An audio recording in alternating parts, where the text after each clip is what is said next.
So this is the third video in describing adjustments that one can make, simple adjustments for maximum effect, if you like. And I'm going to make this a little bit more relevant to a very stylized planting. The first thing I'm going to do is copy this block of color, which, if you remember, has always been rasterized. So I'm going to copy it like that by holding down the Alt key. I'm going to press Control T, which gives it toggle points, stretch it along there and stretch it down here a little bit. Remember, I've started just with this single color. I'm then going to decide that this is my ground. I'm going to do an elevation of very stylized looking plants. So if I go into Image, I go to Adjustments, Hue and Saturation. Let's play around with the color and get it looking a bit more like Earth. And there we are. That's a nice brown color. I'll OK that. I'm then going to go back to this block and select the freeform pen tool, which is over here. So with this freeform pen tool, I can draw a very simple plant. And I'm not going to take any particular care over this. I'm just going to do a sort of formium-like structure with lanceolate leaves like that, and drawing it very quickly just by tracing the freeform pen tool.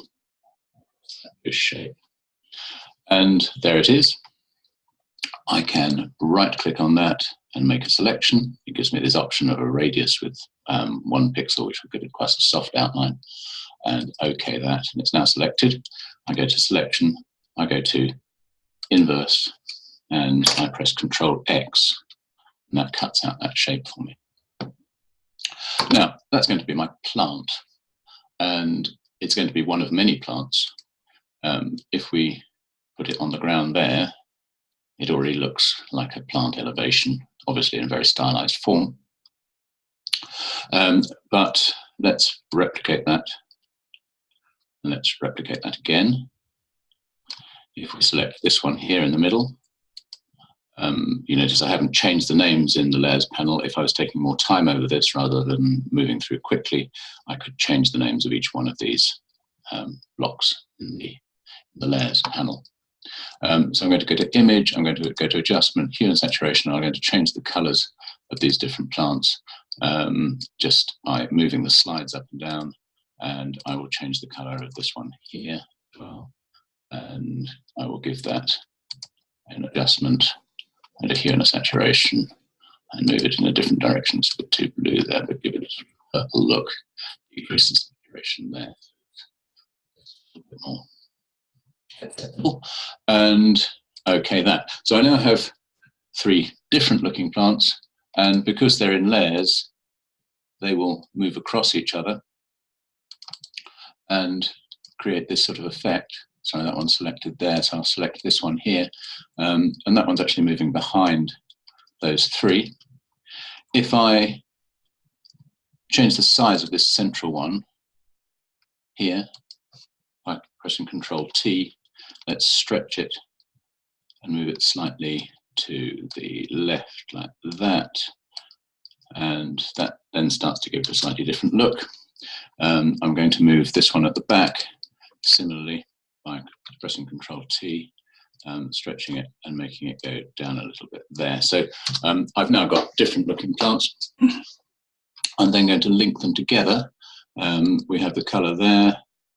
This is in the layers panel. If you see me moving across the layers panel here, I press Control and Control and Control, and we then can link the layers. We link the layers by doing that. They've now got that chain link.